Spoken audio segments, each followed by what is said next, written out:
Chefs Without Restaurants, episode 80 with Bria Taylor of Killa Cakes. Taking every single order does not make you a successful business. I think it's making sure you're picking the orders that showcase your work and, how you work. Because I think that was another big thing of just being a younger business and not exactly knowing, I guess, what I wanted to portray myself as and my business as. So I was taking every single thing that I could, even if it wasn't my style, or I would have people send me pictures of other people's cakes. And I'm like, yeah, I could make that. And I'm like, I could make that, but that's boring and that's not really my work. And I'm just replicating something.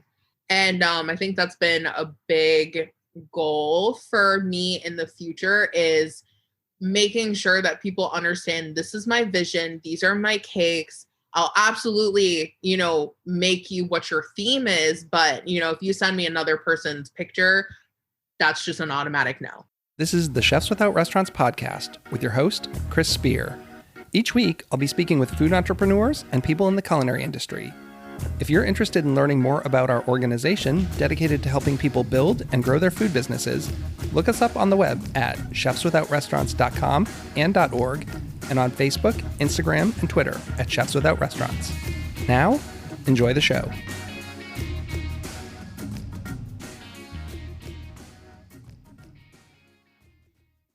Welcome to the Chefs Without Restaurants podcast. I'm your host, Chris Spear. On the show, I have conversations with culinary entrepreneurs and people in the food and beverage industry who took a different route. They're caterers, research chefs, personal chefs, cookbook authors, food truckers, farmers, cottage bakers, and all sorts of culinary renegades. I myself fall into the personal chef category as I started my personal chef business, Perfect Little Bites, 10 years ago. And while I started working in kitchens in the early 90s, I've literally never worked in a restaurant. On the show this week, I have pastry chef Bria Taylor. She's the owner of Killa Cakes, a Washington D.C. area cake business. Trained in graphic arts, Bria has no formal training in baking. In fact, she's completely self-taught. We discuss learning to bake, the process of starting a business, big flavors, and the possibility of her doing a sandwich pop-up, which I'm really excited by. I really hope you enjoy this week's episode, and if you love it, I hope that you subscribe on whatever platform you listen to. And if you're on Apple Podcasts, please rate and review the show. Thanks so much for listening, and have a great week. Hey, Bria, welcome to the show. Thanks for coming on. Hi, thank you for having me. I'm really excited. I look forward to talking to you. You make some amazing looking desserts, which unfortunately I've never tried, but hopefully we can rectify that in 2021. Absolutely. Yeah, I'll have to send you some stuff. I'll have to send you a box or something. Everything looks amazing. And I want to get into that. You're doing some mail order boxes. And before we jump too far ahead, I was really excited to see that you're doing that kind of stuff now. So right now I have bite boxes. I launched them, I think, a little bit ahead of what I was prepared for. I have a background in design. So I think a lot of times I tend to start projects design forward and I'm like, oh, this is going to look great.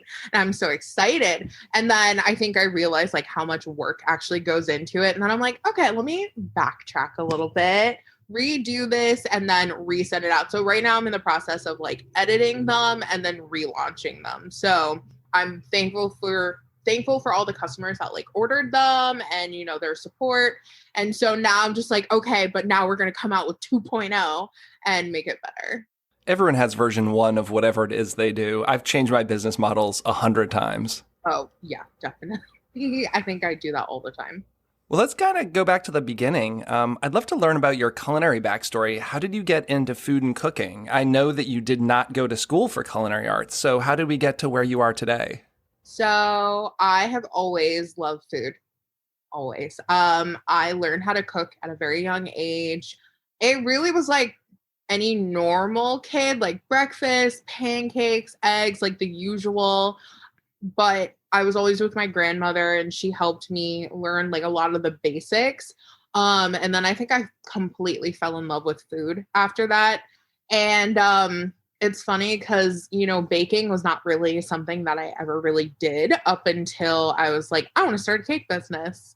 I was okay, well, I guess you're going to have to learn how to bake. But food and just creating recipes and perfecting things has always been something that I've loved since I was probably 8 or 9.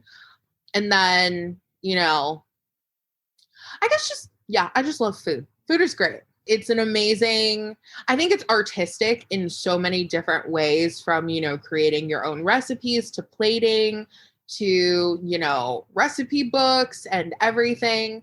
So it's just been something that I've always wanted to be involved in. And I think baking just ended up being the way that I got into just the culinary world in general. So you went to school for graphic design, right? Yes. Art was another one of those things that I did from a very young age. My mom was an artist. She pushed me a lot doing art. And design, I think, was just the best way that I could combine everything. I think when I started school, it was very just like, what makes the most money? What has jobs available? And that was always graphic design. And, I fell in love with it. It is something that I still love. I think it's at the heart of most of my brands. But I guess, just design has just taken over my life, and it's incorporated into everything from my cake designs to my branding, my website design I did by myself. So it's just food, design, art, everything. I've tried to just combine all of it into one business. And I think that's what Killa Cakes really is. That's the best stuff in life. Oh, yeah. Everything in one. It's the burrito of life. I like that. Well, so you're self-taught with baking. Where did you learn how to do all this? So I think the first time I ever realized I wanted to start doing cakes was on Instagram. I think it was a lot of Australian techniques is where my cakes kind of come from. I was following people like Cakes by Cliff, Catherine Sabbath, who are big pastry artists in their own right. And I saw them making cakes and I was like, oh, that looks so cool. I want to do that. And so I did a lot of research. I have hundreds of cookbooks. I love collecting cookbooks. So I have, God, why can't I think of her name now? She's like the number one baker. Christina Tosi. That I was like, God, why can't I remember this? Christina Tosi's cookbook, I think, is the first baking cookbook I picked up. And it was just a lot of reading, researching. I think I was on Pinterest for like 90% of my life. So just a lot of reading and a lot of experimenting and learning that cooking is not the same as baking. And I think that's where a lot of the trouble first started. When I was younger, my mom never let me bake because I didn't understand that. So, cake experiments always turned into house fires or, burnt cakes or cakes that tasted a little too chewy because I was just like, oh, we don't have regular sugar. I'm just going to substitute everything for brown sugar or adding just different spices. My mom is not a spice person. She doesn't like extra flavor. So like nutmeg and all of that stuff is like a no-go. My mom is like cinnamon, salt, pepper, call it a day. That's it. So she kind of was always the person I experimented on. And most of the time baking did not go well. So finally, after I started reading a lot of books, I realized like, okay, I can't have the same approach as I do with food where, I never really learned recipes. It was kind of just, this is how you do it. Watch me taste it, adjust where needed and move on. This is like, okay, here's a recipe. You cannot deviate from the recipe. Make sure you're weighing things properly. Read the whole recipe first and then go into it. And so after a while, I think I still don't like baking. Like it is not my favorite thing to do. I just love the decoration part. But I think I have found a lot of love and fun into creating my own flavors and putting my spin on those recipes and really creating, what is Killa Cakes now. Well, and I hope you take this as a compliment, but I see a lot of similarities between you and Christina Tosi in the way of like nostalgic flavors and fun. And it's not just like a plain chocolate cake with a plain vanilla buttercream. It's got a lot of interesting things going on. I just made 3 things this past week from her cookbooks. Yeah, her cookbooks are amazing. And what I really do love about her is that nostalgic feeling. I am a 90s kid, so I feel like nostalgia has just been ingrained in me since the beginning. So I do always like go back to those feelings. Like I had one recipe or cake flavor that was like a peanut butter and jelly cake that used like Ritz crackers. And it was just because when I was younger, my grandmother, we had like 11 cousins. And so four of them lived like within the same area. So we would all come over and hang out at the pool. And, at that point, she was like a sandwich person. Like anytime it was lunchtime, she was like, okay, what kind of sandwich do you want? I hated sandwiches. So at some point, she would just be like, here's a sleeve of Ritz crackers, some peanut butter and jelly, call it a day. Goodbye. I'm going to go inside and read. And, just hanging around with my cousins, like I wanted to recreate that flavor and, show people like, this is my childhood. Like, this is part of me. And, the recipe didn't go over that well. People weren't really feeling it, which is totally fine. And, it's part of the fun and the experimentation of food. But, nostalgia is a really big part. And I think it's the best way to connect to people through food, at least for me, is, like, here's my comfort food. Let me show you my comfort food. And hopefully I can bring up a fun memory for you in your past. I think that can be challenging. I've talked about this a few times with guests on the show, is because what you grew up with is different than what I grew up with. Like, I've had peanut butter and jelly sandwiches. I've never had them with Ritz. Like I grew up in New England. A lot of things I love are very regional, but you hope that if you do a good job at it and put your heart into it, even if someone doesn't have that connection, they're still going to love it. Exactly. And, I just think food is just one of those things where, if it's good, it's good. And, hopefully they love it. But I think at the same time, there are a lot of things that people don't like, because I've had some crazy cake flavors. I think, it was called the Notorious B&B. I still wish people loved this recipe because it is one of my favorites. But it was a blueberry pancake style cake, maple buttercream, and then it had like a brown sugar bacon crumble. And people were just not feeling it. And I was like, it's so good. Like, just try it. And the people who did try it, they're like, oh my God, this is amazing. And I'm like, see, but you guys hear bacon and cake and you're like, absolutely not. Really? Because like my best-selling dessert is a brownie sundae and it has bacon on top. It's my number one selling dessert. But I feel like that's a very niche thing. Like Absolutely. You're either into it or you're not. Exactly. And that's what I found is the people who knew about it loved it. And the people who did not and didn't get to like taste any of my flavors. Because when I was first starting, I did a lot of like pop-up shops where I would do samples. So I'd get people that would try the different cake flavors and then be like, oh, I want that flavor.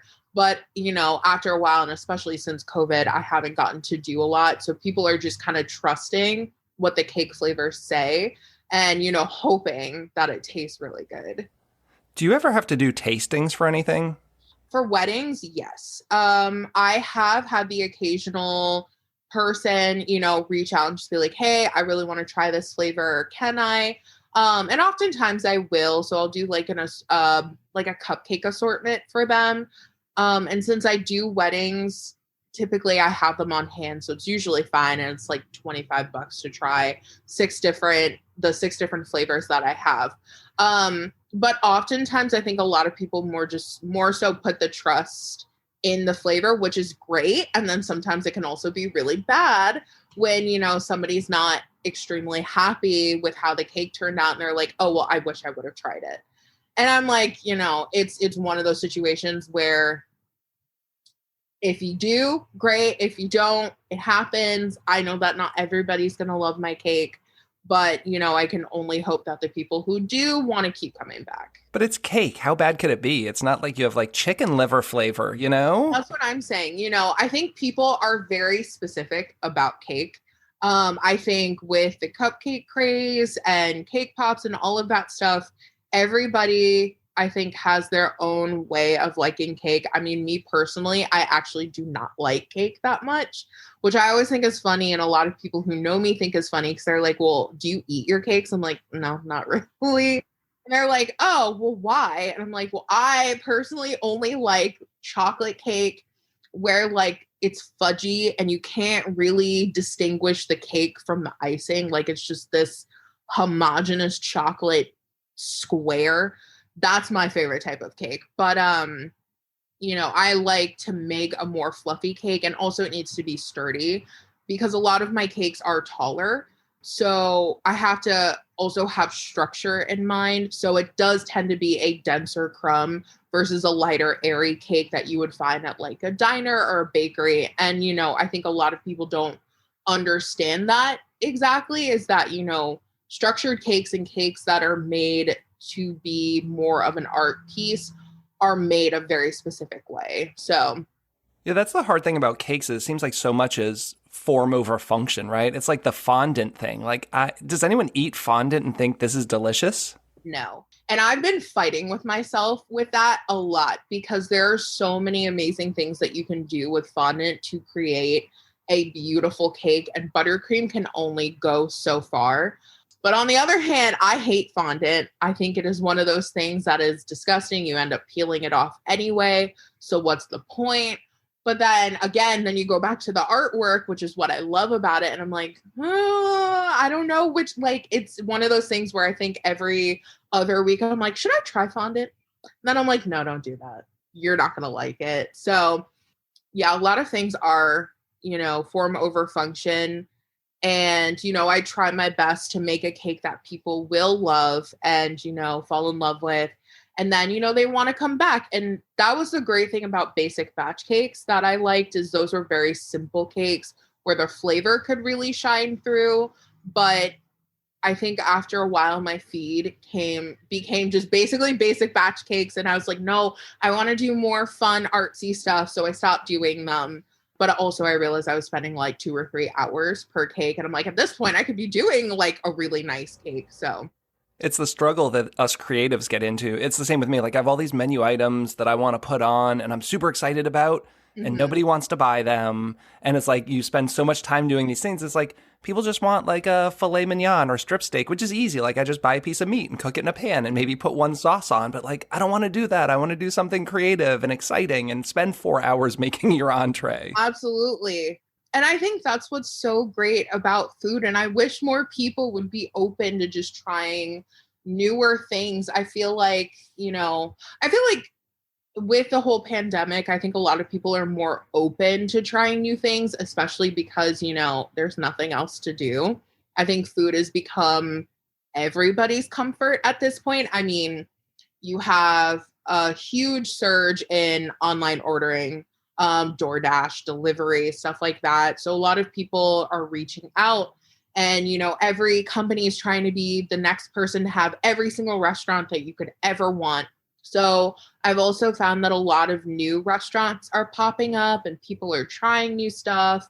TikTok, I know, has brought on a lot of new food stuff of just like, a lot of people are wanting to try African cuisine and cuisines that you typically would not see people trying. But there's like a whole influx of them around where I live, which is in Alexandria. So, I'm hoping that people will, become more open to trying new stuff, as long as like pricing permits. I mean, one thing is also my cakes are much more expensive than, a lot of the places around here.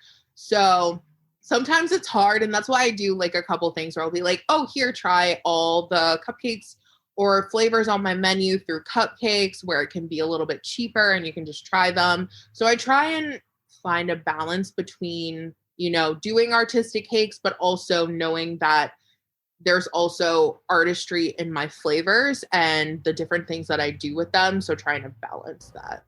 Well, and you have a business. We talk a lot about business on this podcast because there's the people who are side hustling, making cakes out of their house while they're an accountant, and that's fine. But once you're trying to move into that professional level of like, this is my job, I have an actual bakery business. I mean, people still do it out of their house and don't need a commercial kitchen. That doesn't mean you're not a baker, but a lot of people are just like making 1 or 2 cakes a week and, they can charge less and it's not going to be as intricate or delicious. So what would you say to anyone who maybe wants to start their own business like this? I would say go for it. The time is now. I mean, I think everybody at this point is tired of COVID. People are wanting to do new things.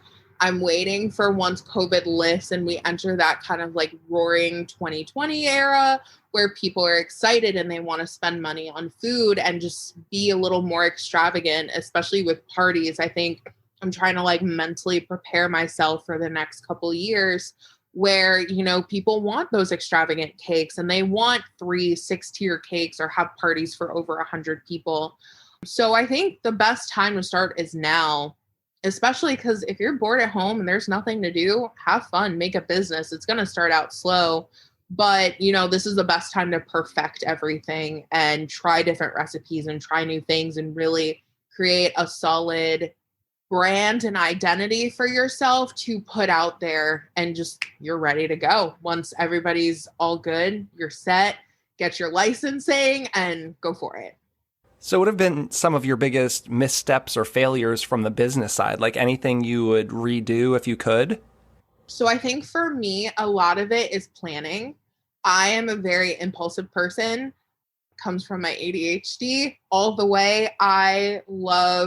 I think I'm constantly coming up with new ideas and, oh, like this can make me money and, oh, I could do this and that'll make me money. And, I think a lot of times I realize that if adding extra things to my business absolutely will make me money, but I think in the end, it just puts more work on myself. And realizing that doing more doesn't mean more success. I think oftentimes people forget that you have to perfect what you have and the business model that you want to have, and people will come. And because I think for me, I think there are times where I'm like, I'm not getting enough cake orders. I'm going to do basic batch cakes because I got a ton of cake orders doing those and they were fantastic. But then I'm like, yeah, but you hated that. You hated it so much doing it. So why would you go back to that just for, a fix? Why don't you perfect and create really, really cool cakes that you're super proud of? And then the money will follow. The orders will follow. So I think that's the biggest thing that I have had to start realizing myself, because also other people had told me that too. When I was at Pendleton, a lot of the times Ed McIntosh, who was the owner, he was always like, okay, you've got all these like crazy experimental ideas and I love that and I love that about you, but you need to calm down. Like pick one, go for it, really work on it, perfect it, and then put it out there. And I was like, what? I got it. I know what I'm doing. And then, 2 years later, I'm like, no, he was right. And I need to really like sit. So now my focus has just been, make really, really cool cakes that you're proud of, even if, it's like 2 or 3 cakes a week. If they're really awesome and I'm proud of them and I can post them on Instagram, then I'm happy. And that's all I can really ask for. Well, like during COVID, so many people were pivoting, and I think it can be smart. I don't ever want to be stubborn, but like with me, I've always wanted to position myself as like a high-end dining experience. And everyone's like, well, now you should be doing like drop-offs and delivery. It's like for 10 years, I've been saying like, I come in your home, I do this high-end thing. The price point is like $100. How do you now say, well, like for $25, I'll come and make a lasagna and drop it off at your house? Like it didn't make sense at all for me to go in that direction. Exactly. And that was a big thing with my mom, because I think a lot of my business sense has come from my mom. She owns, oh my God, like I think at this point it's like 6 or 7 businesses. And I've always watched her hustle and do all of those things. And her biggest thing has always been like, why are you like your price points are at a certain point. And, they're anywhere from $100 up to, $1,000, depending on the cake. Usually $1,000 for like weddings. But, I'm always like, well, there's other customers that I have that, want something of a cheaper price point. And she was like, yes, but they can also, like, if they really want your cakes, they're going to make a way to get them no matter what. And I think that's been another big thing of just me learning that the customers will come if the product is solid, and, you don't have to adjust yourself for your customers. And I think that's just a big business thing too, is, adjusting your market. For some definitely works. I think if it's not working at all, adjust it and see where you can fall. But if it's working, then keep going. You're going to get your customers. I think I'm starting to get to a point where the people who are ordering from me are return customers, which I love as well, because these are people that know me, know my cake style, know what I like to do. And, those are the people who are like, oh, you did my son's cake last year. Now you're doing my daughter's cake and my cousin's cake and my aunt's cake. And, that family feeling of just being a part of someone's tradition is, I think, just the end goal for me of just being a part of someone's experience. When COVID hit, what did that do to your business? Like, what's the past year been like for you? COVID has been interesting. So luckily I ended up leaving Pendleton like right before COVID happened. So that transition fortunately wasn't too bad. In terms of customers, it didn't really fall off. I think it was just trying to figure out what's the best plan of action. How do I keep my customers safe? How do I keep myself safe? Just because I do come into contact with a lot of people. So making sure that, these people are wearing a mask and they're being safe. And I think now because of, masks are a thing that like everybody's used to wearing, I don't have to worry about it so much. But I think with the customers have stayed the same, which I'm super thankful for. Instagram, I think, has been the biggest change for me. I love Instagram, and I used to be hardcore about Instagram. Like, I need to post every single day, and, I need to comment, and I need to get my follower count up. And I think that was such a huge focus of my entire career, and not getting those numbers during COVID was like super depressing for me. And then I think I finally like had to have a talk with myself and just realize like Instagram, number one, their algorithm is crazy and they change it every year. And every single time I swear I get less and less comments and likes and stuff like that.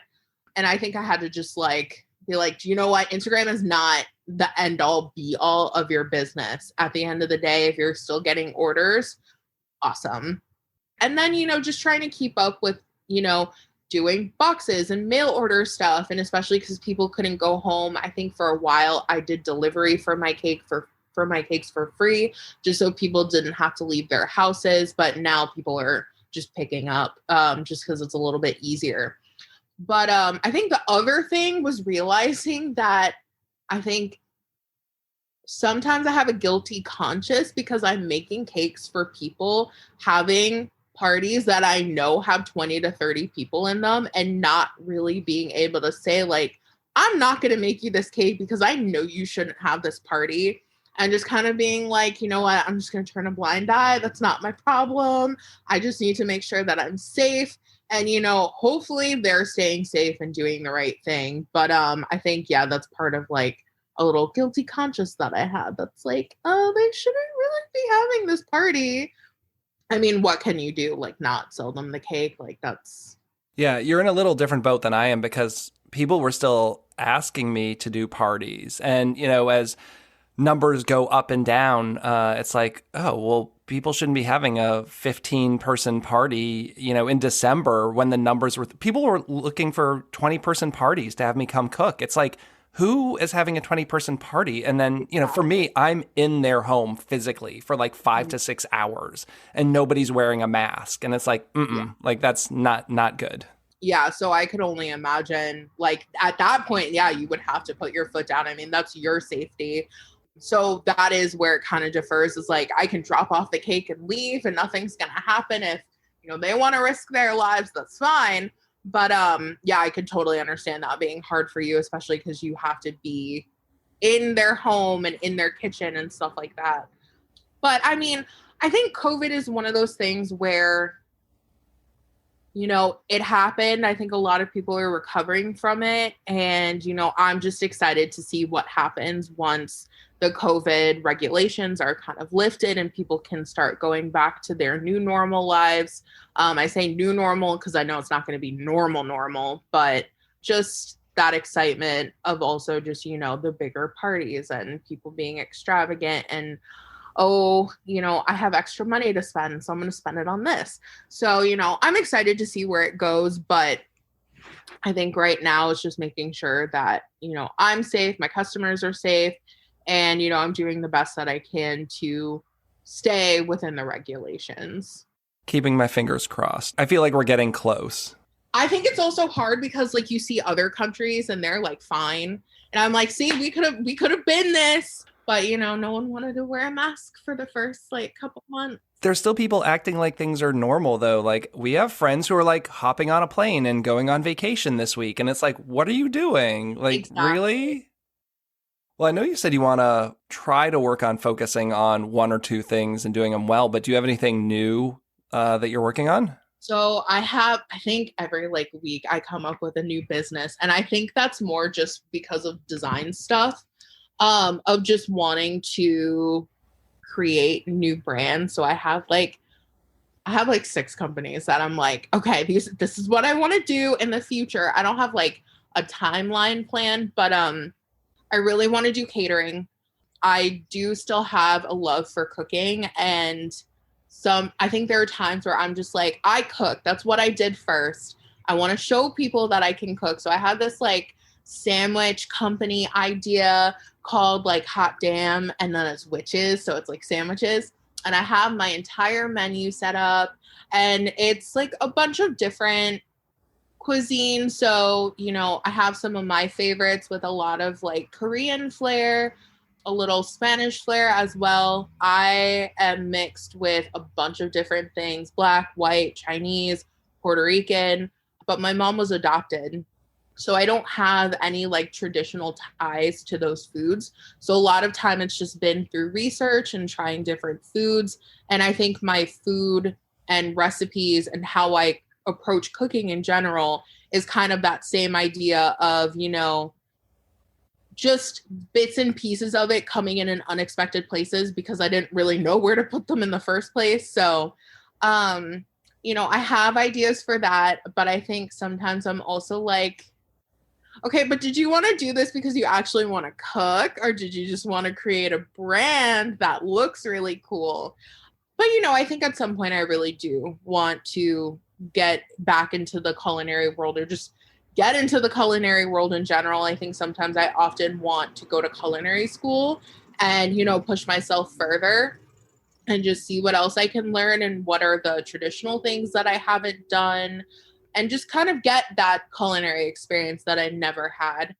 But I don't think that's something that I'll do right now, but definitely within like the next 5 years, I think I would like to explore that and see what. But, you know, if I could do a pop-up for my sandwich shop, I would do that, because that's like only like 2 or 3 weeks, and I could be like, hey, see, I can do this, and, you know, come try it. And if they can, awesome. But, you know, I don't think I'm opening up a restaurant anytime soon. Don't open a restaurant. That sounds crazy. Definitely not now. Not during COVID. I think I've read so many articles about people who are like, don't do it. And I'm like, well, also, I think a lot of companies are leaving their kitchens. So I'm also waiting for like the return to come back, and there are so many open spaces. And I'm like, I'm going to get in there, you know, when things go back to normal. But, yeah, I think it's a pipe dream at this point of wanting to, you know, do something. I think I'm bored too. That's the other thing. So I'm like, you know, what can I do today? I'm gonna make sandwiches. Or I think last night I got a craving for like crab rangoons. I was like, yeah, I'm gonna make homemade crab rangoons, make my own wonton, and just do that for dinner. So, you know, just getting to experiment and do a lot of like random stuff that I normally wouldn't get to do because I'm typically always working or always baking. And now with kind of those off days, I'm like, oh, what can I make today?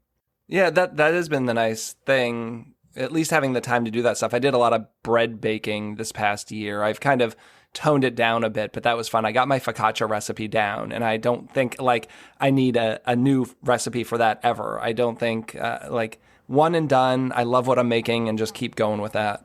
Yeah, I've definitely wanted to get into like more bread stuff, because for my sandwich shop, I always envisioned that I would be making like my own bread. So like one of them has like a croissant loaf that I would use. That's actually for the Monte Cristo that I came up with. And, you know, having just like a milk recipe or milk bread recipe, doing my own sourdough buns and stuff like that. So I wanted to like go into bread making and like learn about it. And I think there's so many components to a sandwich that I think I never appreciated when I was younger. Cause like I said, I was not a sandwich person when I was younger. I think it was just because it was like grocery store cold cuts, Swiss cheese. We did have Grey Poupon. That was like my biggest thing. Was I always loved that style of mustard, even though it's really not even mustard, but that's another story. But just like appreciating those components and trying to figure out where I can bring that same, I guess, excitement and uniqueness that I have with my cakes, and how I can do that with sandwiches without being the same person that's like, I make every single item from scratch, because I so admire those companies and, you know, a lot of the like old style diners that do everything from scratch, but they have so many people that they hire. And I'm like, I'm one person. I tend to think that I can do all of this by myself, and I know that I can't. So, you know, I think it's just, you know, trying different things, seeing what I like, but also enjoying the time to experiment, even if it doesn't really go anywhere, but just like making these things for the fun of it. If you could go work with anyone for one day, who would it be? Like, hypothetically, it doesn't have to be realistic. Is there anyone you'd really love to just go learn from? So like part of me wants to say Gordon Ramsay, because I just really like his like no bullshit style approach to cooking. I think it's fascinating. I think the other part of me would want to I don't know, like I think I'd want to hang out with Christina Tosi for a day, because I just want to see like what her brain is like and just really pick at it. I think probably Christina Tosi. I think that would be like my number one, just so I could get, because I know she does some savory stuff as well, but she also does some baking. So I'd like kind of just want to see like what her day-to-day life is like and how her brain works. Yeah, that's a good pick. I'd really be interested in following her for a day or two. But then there's also David Chang. I think there are a lot of great people that I would want to work with. I think there's just like, it's just picking one from each category of food and just trying everything and learning everything that I can. I've just been going through the original Momofuku cookbook literally like the past 3 days because I forgot how good it was. You know, now we have so many cookbooks, but that came out like 10 years ago or something, and you just forget it. And it's like, wow, there was some really awesome stuff in there that I've never made, and they're not that hard. And I just pulled that off the shelf. I was like, why am I not making this like all the time? Yeah, his cookbook is beautiful. And I think it's very, I like that it's so simplistic in its nature, but it has such an impactful flavor. And I think the other great thing is a lot of the ingredients, just in Korean food, but just a lot of international foods are so readily available now, where, you know, 5, 6 years ago, a lot of these things were not. Exactly. I think that's what it is there's a recipe and it's like pureed kimchi that you toss in apples and then you serve it on like lebna that has maple syrup. Like nobody had lebna 7, 8 years ago. I didn't know how to make it, even though it's stupid easy. Kimchi, yeah. Like you had to find a special Asian grocery store. Now my Wegmans a mile away has like 8 kinds of kimchi. It's ridiculous. Exactly. And, you know, I think part of it is really great because I love that a lot of these things are so readily available, especially for me because I didn't go to culinary school. So a lot of these things are coming from cookbooks and learning and just making sure that I can have these things, but also because I came from a very like white household. My mom was adopted by a white family and it was amazing. But like, I did not know about anything outside of that or just, you know, culinarily interesting or really anything. Because my grandmother's spice cabinet, I think, consisted of a lot of spices, but like, you knew the ones that she didn't use because they were never open. And that was like 90% of them. But then like looking back, I was always like, oh, but that's so interesting because like I know this from my grandmother's cabinet, even though she never used it, but that's okay. But yeah, just to be able to try new things. Like I got Kewpie mayo yesterday and gochujang and just trying to incorporate some of those flavors into like my everyday cooking. Because I think our biggest recipe right now is my boyfriend and I, we make like the KFC famous bowls. So we call them the G&B bowls because his name's Grayson, my name's Bria, and he makes bomb mashed potatoes. That's his job. Of anything that he does, I'm like, you're making mashed potatoes. And then I have perfected this fried chicken recipe, I think, for forever now. And it pulls from so many different places, like the Chick-fil-A pickle brine, but then pulling a lot of like Asian flavors in the actual batter, incorporating cornstarch into it for a lighter crumb that you would find in most Korean applications of fried chicken. So I think it's just fun of being able to incorporate so many different aspects, not from just ingredients, but also techniques. Fried chicken is a favorite around this house. I've been trying to get my fried chicken recipe down. I think I finally gotten it to a point where I'm like, okay, I'm done. But then I think I change it every single time because I don't measure either. So I'm like, it doesn't taste quite like the last time, but I don't know why because I don't write anything. Come on, you're a baker. You should be logging everything and weighing everything. Come on. So much better about weighing stuff. I weigh my recipes and I think everything else I'm like, I'm not going to write it down. But I've actually been processing the idea of doing a cookbook for my cakes, which I'm really excited about because my idea for it is called the Killa Craveyard, where it's all of the recipes that I have perfected and created that just didn't make it to my final menu for Killa Cakes. So you would find the recipes like the peanut butter and jelly Ritz cracker cake or the bacon cake. And then I was also just going to include my Killa confetti cake because that is the number one ordered cake recipe. And I hated it for the longest time. So I'm like, I have so many cool flavors.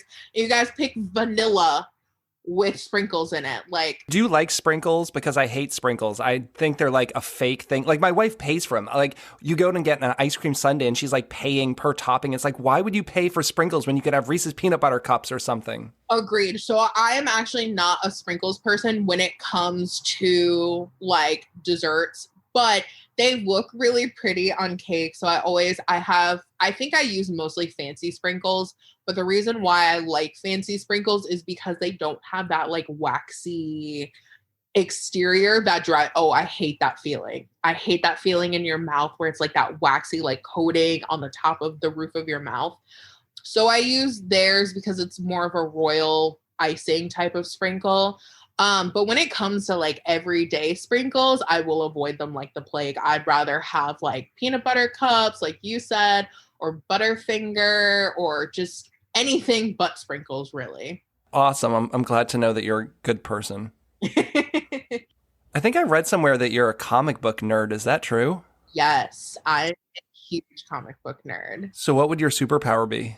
God, okay, so I think it would have to be mind reading. So I always want to know what people are thinking because I oftentimes like can't read people very well. Like I can read emotions, but like in terms of like I hate when people try my food and they like I don't automatically know what they like, if they like it or they don't like it, or they like give me like, oh, it's good. I'm like, but what's good about it? Like, what did you like? Did you taste this like extra, lemony zest that I added at the end? Like, are you getting that component?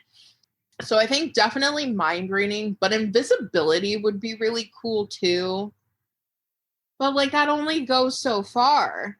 Cause like, I think I'd rather just mind reading. Cause then you could also pick other people's mind reading. And then if you really want to get into it, you can get into like, the whole universe of being able to find people through mind reading.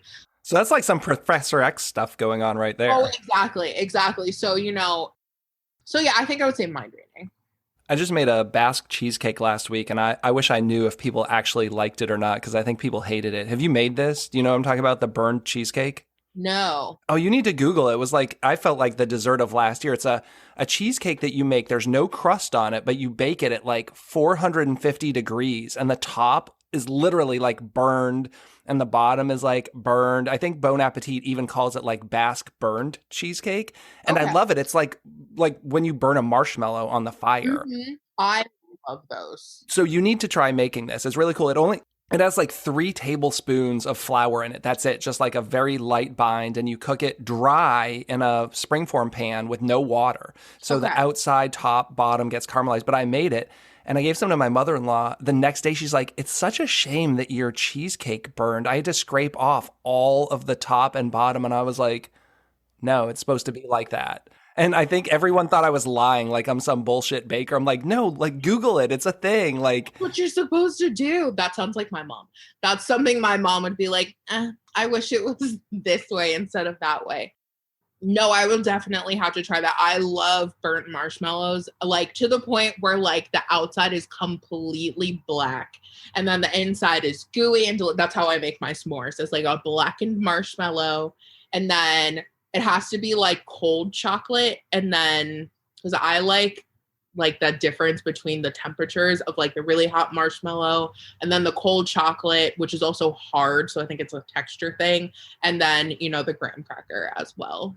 well, this will be your jam then. You got, yeah, check this out. I'm going to try it now. Who is a unsung culinary badass? Like who's someone who you think deserves some more attention that you'd love to shout out? There's so many good ones. This is putting me in a weird space because now I don't want to shout out any of my friends because they're going to be like, oh, so you shouted out this person, but not me. You give me like 3 if you had to. So there's Rabia of Ruby Scoops.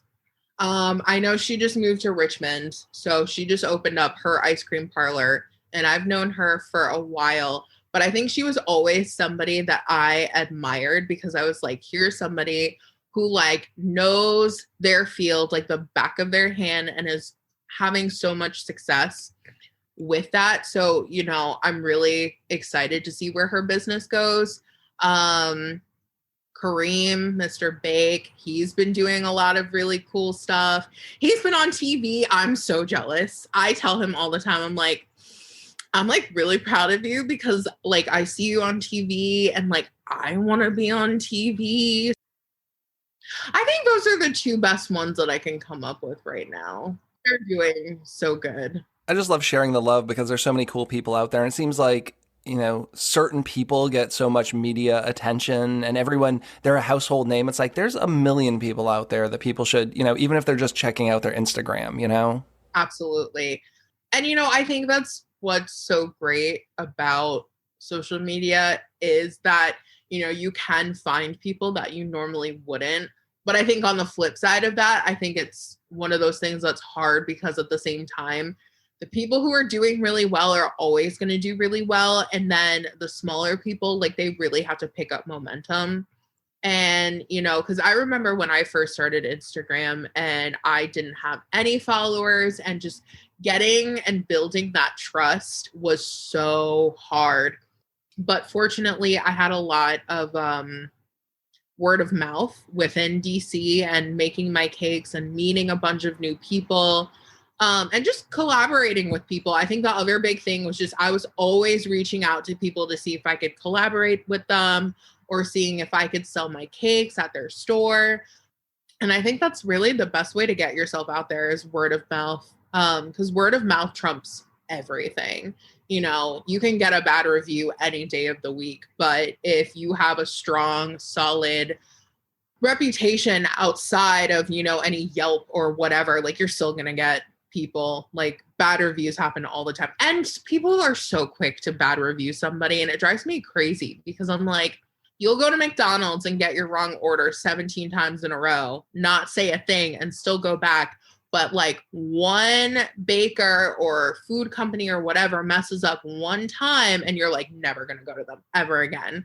And, I think that's been a post like that has been going around Instagram. And I've seen it on a couple of my friends' pages. I'm like, that's so true. Like people are so quick to cancel, small companies that are working so hard and have real people behind them.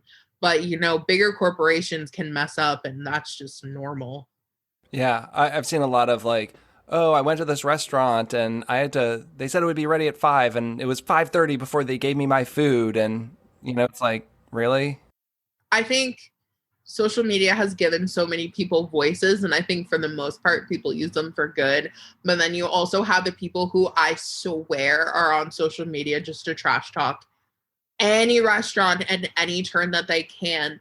I had a customer recently who was not happy with any of my cakes. And, I do take it very seriously. It is my art, my business, and I care about my customers. So if you're not happy with something, I'm happy to turn around and try and fix it for you. But, on the flip side of that, I am a business and, I have to have my business integrity as well and just make sure that I'm not being taken advantage of by somebody who just, was maybe not happy about like one aspect of the cake, but then wants to just, trash every single part of it. And I think that's also part of just learning to be a business person is making sure that you fix what you can, but you cannot fix everything. And, every person is not going to be happy with what you give them. And that's just part of it. They'll find a new place to go to. So losing a customer isn't the end of the world. But as long as it's, for reasons beyond your control. If you really just gave them like a not good product, that's a different story. But your service is not going to be for everyone. And unfortunately, you're sometimes going to have people who still opt into your service and buy your product, and they're not going to love it. I make what I think is interesting food, and I try and help people through the process. I just had a customer this week reach out to me, and we did a menu proposal, and she was talking about, well, I don't like maybe this, but if you change this ingredient, maybe that. And in my response, I said, I'm going to be honest, it doesn't sound like the food I make is something you're going to enjoy. I like creative, inventive dishes. I like things that are uniquely mine. If you want chicken Parmesan that you can get at a restaurant at 20 places in town, like, that's fine, but that's not what I do. And, sometimes you just have to say, like, I don't think it's going to be a good fit. Unfortunately, sometimes they still hire you and they're not happy. Mm-hmm. And the thing is sometimes like I'll know these customers because like you can always tell one of these customers because of how they email you, because typically they ask like 45,000 questions before, and you're like, I know that this is probably not going to be a good idea, but I got them anyway, and I instantly regretted it. And, I think it's also just making sure as a business that, taking every single order does not make you a successful business. I think it's making sure you're picking the orders that showcase your work and, how you work. Because I think that was another big thing of just being a younger business and not exactly knowing, I guess, what I wanted to portray myself as and my business as. So I was taking every single thing that I could, even if it wasn't my style, or I would have people send me pictures of other people's cakes. And I'm like, yeah, I could make that. And I'm like, I could make that, but like, that's boring and that's not really my work. And I'm just replicating something. And I think that's been a big goal for me in the future is making sure that people understand this is my vision. These are my cakes. I'll absolutely, make you what your theme is. But, if you send me another person's picture, that's just an automatic no. Like, go to that person if you really like their cake, or, bring it to your local baker. And I'm sure any grocery store will be happy to do it. But I make my style cakes. And of course that changes. And I'm happy to make a cake that I made in the past. But, I like picking things that push me to my limit. I guess the thing that I want to try now is sculpted cakes. So less of like my tall ornate cakes and more of just actually making character cakes. I love doing like anime themed cakes. So I just made Naruto cupcakes the other day, and cupcakes are cupcakes. So I was like, okay, I'm going to try my best. But I have a Studio Ghibli cake. So I'm making a Totoro cake. And I really want to make a sculpted Totoro with like mushrooms and the little soot sprite. So I'm like, I'm going to actually make this cake a sculpted cake and not make a Totoro style cake in my style. So I'm really excited about that. And I'm like, okay, I got to start this like 2 weeks ahead because I have to sculpt everything. But also realizing you can't also make like a cake 2 months in advance. So it's for March, so I have to wait a little bit. But I'm like, oh, you can make the little characters out of like modeling chocolate and have those prepared. So just trying to push my cake business into doing like more high-end stuff and just more artistic stuff. and just trying it and see where it goes. I hope I get to see some of those cakes. You're going to take pictures and post them, right? Oh, definitely. Definitely. The Totoro cake, I think I'm the most excited I've ever been for a cake. And then the Naruto cupcakes, I did post. But my favorite, there was only one cupcake that I was really hyped about, and it was a ramen cake, little cupcake. So I sat like for 3 hours the night before and made like little eggs and, little pieces of like pork roll. And out of like, God, I think it was just my favorite candies to work with are, what are they called? Starbursts.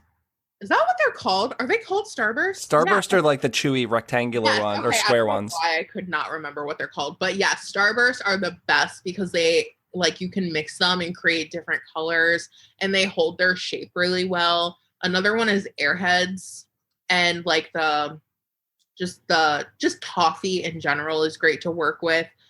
But yeah, but just creating like those different things and just trying to figure out what makes it look the best and the most realistic without it being, real, obviously.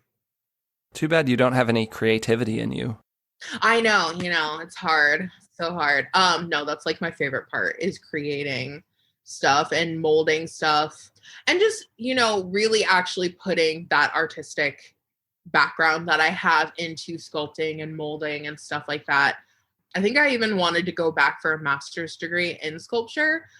Probably not going to actually do that, but I always like float with the idea of going back for like a different aspect of art besides design and more of like a traditional art background. That seems like that would be a lot. Yeah, it's a lot, and I'm probably not going to do it. Again, I always am like, I'm going to do this and this and this and this and this and this and this, and I'm like, yeah, no, you're not. Stop it. You're excited and you want to do it, but realistically, you aren't. So, it's just working with it while I can, practicing, and hoping that I get a cake that allows me to apply those applications. But I think it's also hard because practicing with food, I think, is a lot more expensive than people think, because oftentimes, like, I'm not going to eat a whole cake by myself. I can't really like go and bring the cake to my neighbors right now because everybody's like, ooh, COVID. I'm not going to eat that. I don't know where it came from. Yeah, when I made that cheesecake, it made like 16 slices, and that's like way more than, like, I didn't even make it for a party. I just like, oh, I want to make this and see how it is. And then you make it and it's like, okay, it's a Tuesday and I have 16 slices of cheesecake.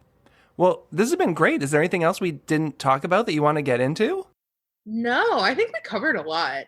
And I had a lot of fun I just like talking about food in general. So me too. It's a great topic and it's never ending. You can talk about anything. Well, I hope to see you in person sometime this year, maybe. I know. I'm excited. I have to bring you lots of treats and savory treats too. I gotta show you what I'm made. I'll definitely try your savory stuff. I'm excited. Well, thanks again for coming on the show. Well, thank you for having me. I had so much fun. Thanks for listening to the Chefs Without Restaurants podcast. As always, this has been Chris, and you can find us at chefswithoutrestaurants.com and .org and on all social media platforms. Thanks so much, and have a great day. Thanks for listening to the Chefs Without Restaurants podcast. And if you're interested in being a guest on the show or sponsoring a show, please let us know. We can be reached at chefswithoutrestaurants@gmail.com. Thanks so much.